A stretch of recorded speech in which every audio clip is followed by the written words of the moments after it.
Philippert, là il est en train de dégringoler au classement. Et si Sébastien Pourcel venait à s'imposer dans cette seconde manche, c'est clair, il pourrait repartir de ce Grand Prix en ayant fait, allez, on dira coup triple, hein, le doublé, la victoire du Grand Prix et puis la 3e place du classement provisoire. 8 secondes 3 d'avance pour Sébastien Pourcel. 7 minutes plus de tours. C'est l'écart qu'il y avait tout à l'heure entre Christophe et Antonio Cairoli, à peu près à 7 minutes de l'arrivée. 8 secondes, l'Italien n'était jamais revenu. Mais on connaît le tempérament de Josh Coppins, il ne lâchera rien jusqu'à la fin. Ça fait d'ailleurs un bon petit moment qu'on n'a plus vu d'image du leader Sébastien Pourcel. Ah, ça doit battre très fort, hein, vraiment dans le cœur de Roger Pourcel, le papa de Christophe et Sébastien, qui a tout donné pour permettre à ses enfants d'arriver au plus haut niveau. Ils sont, comme la plupart des familles, hein, sont passés par des moments très durs. Non, on peut dire quand même, mission accomplie. Quand on regarde le Grand Prix d'aujourd'hui, Christophe Pourcel vainqueur, Sébastien Pourcel bien parti. Alors nous sommes avec Neil Prince, le manager du team Honda Caz. Alors est-ce que Mike Brown peut encore revenir? Ouais, j'espère, il doit absolument aller chercher Mackenzie. Pourquoi il est si rapide aujourd'hui? Ouais, vous savez, il s'entraîne très fort, Mike Brown. Il bosse beaucoup, donc le travail finit toujours par payer. Et un petit mot sur Ken De Dyker, un peu moins bien dans cette seconde manche. Ouais, effectivement, en ce moment c'est un peu plus dur pour lui. Mais avec la chaleur aujourd'hui, il a un peu de mal. Ah, c'est clair que tout à l'heure, Ken De Dyker, il faisait signe à Mike Brown de venir avec lui. Et bien cette fois-ci, Mike Brown aurait pas mal fait d'emmener dans son sillage Ken De Dyker. Et Coppins toujours second. Ce que ça donne lors du dernier passage, une 47,5 pour Sébastien Pourcel, une 48,2 pour Joshua Coppins. Ah, le voilà, Sébastien Pourcel le leader. Il faut tenir encore 5 minutes plus de tours. Et il a l'air bien, il gère son affaire. Toujours avec son pilotage soigné. C'est vraiment du beau boulot hein, quand même. Il n'y a pas grand chose à dire sur la prestation de Sébastien Pourcel aujourd'hui. 7 secondes 8 d'avance. Il faut rester concentré. Ouais, il est bien et puis il gère son effort. Depuis qu'il a trouvé l'ouverture sur David Philippert, il en a remis un coup pendant 2-3 tours pour se mettre à l'abri. Depuis, eh bien, il gère son effort, il en a encore sous la pédale. Et puis regardez, cette marge, elle est quand même confortable, hein, 5 minutes et 2 tours. Mais restons quand même sur nos gardes, car derrière lui, c'est Joshua Coppins, archi-leader de ce championnat. Ouais, il faut... Mais bon, d'un autre côté, Coppins, il fait aussi une bonne opération aujourd'hui. Il va accroître son avance sur Steve Ramon au championnat. Donc il ne va pas non plus rouler à 200%. Il n'est pas en train de jouer la victoire à tout prix. Il fait 2x2. Dans le pire des cas aujourd'hui, c'est quand même un nouveau très bon Grand Prix pour Joshua Coppins, qui va certainement garder ce rythme, mais qui ne va pas aller chercher la petite bête pour jouer la victoire à fond. Ouais, Coppins hein, qui a de l'expérience forcément. Il sait bien gérer son affaire. Il a bien compris que pour devenir champion du monde, on ne pouvait pas gagner à chaque fois. Oh, quelle belle journée quand même, quelle belle journée pour Sébastien Pourcel, deuxième chrono hier, vainqueur de la première manche. Bien parti pour gagner la deuxième, remporter le premier Grand Prix de sa carrière sur un doublé, devant un garçon comme Joshua Coppins. Le même jour, le lendemain du 14 juillet, hein, Anthony en plus. Ouais, c'est le défilé du 14 juillet en retard du côté de Faenza. Et Joshua Coppins, allez là, les 2 tours qui viennent, il reste 4 minutes. Il faut vraiment rester concentré durant ces 4 minutes. Garder ce tampon de 5 secondes sur Joshua Coppins pour ensuite, pourquoi pas, relâcher un petit peu la pédale sur les 2 derniers tours. Ce serait le schéma parfait à reproduire pour Sébastien Pourcel, alors qu'on revient ici du côté de Steve Ramon. Ouais, Steve Ramon qui s'est fait dépasser par Julien Bill. Et Barragan aussi est passé. Ramon qui est en difficulté. Ouais, qui n'est pas dans un bon jour. Alors que Julien Bill, lui, est en train de réussir la plus belle course de sa saison pour l'instant, avec 2 manches très consistantes. C'est vrai que c'est peut-être pas un hasard aujourd'hui hein, avec la chaleur de retrouver des sudistes en forme. Et puis les pilotes belges hein, qui galèrent. Ken De Dyker qui a du mal avec la chaleur. Ça a l'air d'être le cas également de Steve Ramon. Et devant, on retrouve Sébastien Pourcel hein, qui est originaire du sud de la France. Joshua Coppins, la Nouvelle-Zélande.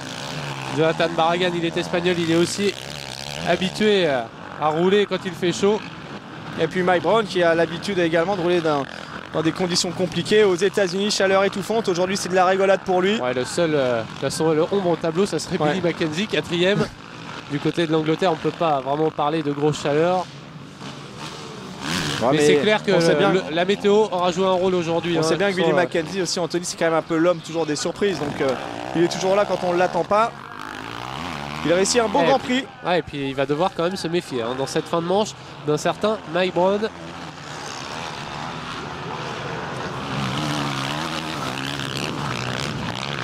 Ouais, il reste 3 tours, 4 tours. Allez, encore 4 tours. 7 secondes 4, l'écart est stable toujours entre Sébastien Pourcel et Josh Coppins. Mackenzie, Brown, Barragan, Bill, Ramon, Tanel Lehoc. Et on est bien parti donc pour assister à la deuxième victoire Kawasaki de la saison après celle obtenue par Billy Mackenzie justement du côté de Sugo.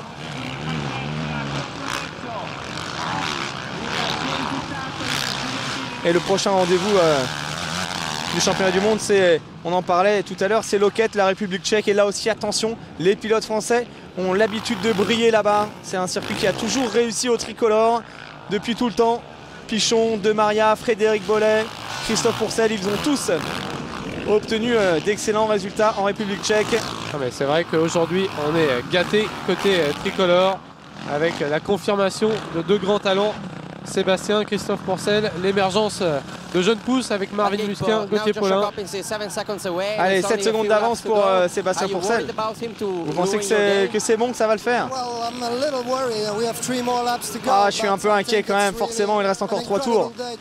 C'est vraiment une journée incroyable pour nous aujourd'hui, pour la famille Pourcel. J'espère vraiment que Sébastien va gagner cette manche.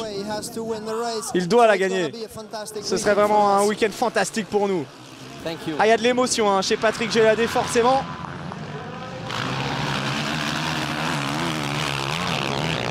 Ah, il est toujours petit. Il est à l'aise techniquement.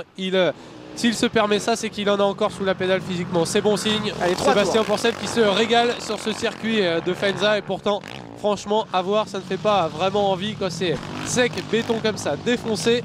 Et pourtant, Seb Pourcel prend du plaisir. Et il est peut-être en passe de réaliser le doublé aujourd'hui. Allez, Sébastien Pourcel qui sera, on le rappelle, la semaine prochaine pour le championnat de France Élite à Ernée. Christophe sera là également, Michael Pichon, plus tous les habitués. Ça va faire une superbe course. Et Michael Pichon qui est leader du championnat de France Élite avec un petit point d'avance sur Seb. Ça va être chaud quand même pour Rocket de résister à Sébastien Pourcel qui est en pleine forme en ce moment. C'est clair que Sébastien Pourcel, il est vraiment en phase ascendante là, depuis le début de saison.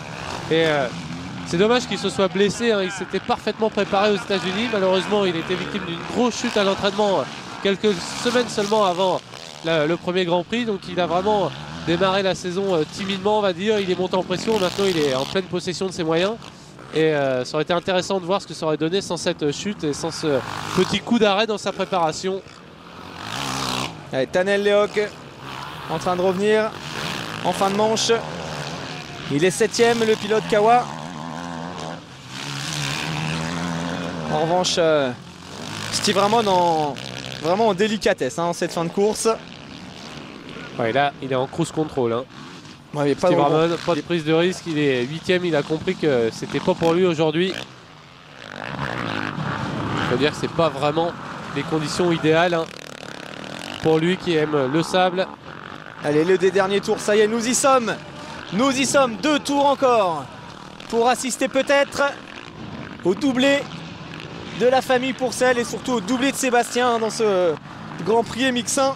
Quelle journée pour le cross tricolore. Ouais, et puis surtout, c'est ce qui est la très très bonne nouvelle, si Sébastien Pourcel s'impose dans quelques instants, ce qu'on lui souhaite évidemment, c'est que il a prouvé qu'il avait la vitesse pour s'imposer, mais ça on le savait, mais aujourd'hui il a également montré une nouvelle facette de son pilotage, c'est qu'il a le physique également, parce que on le répète, il fait très très chaud dans la première manche, il n'a pas baissé de rythme. Dans la seconde, c'est quand même Joshua Coppins qui est derrière lui, c'est le leader du championnat, c'est pas n'importe qui.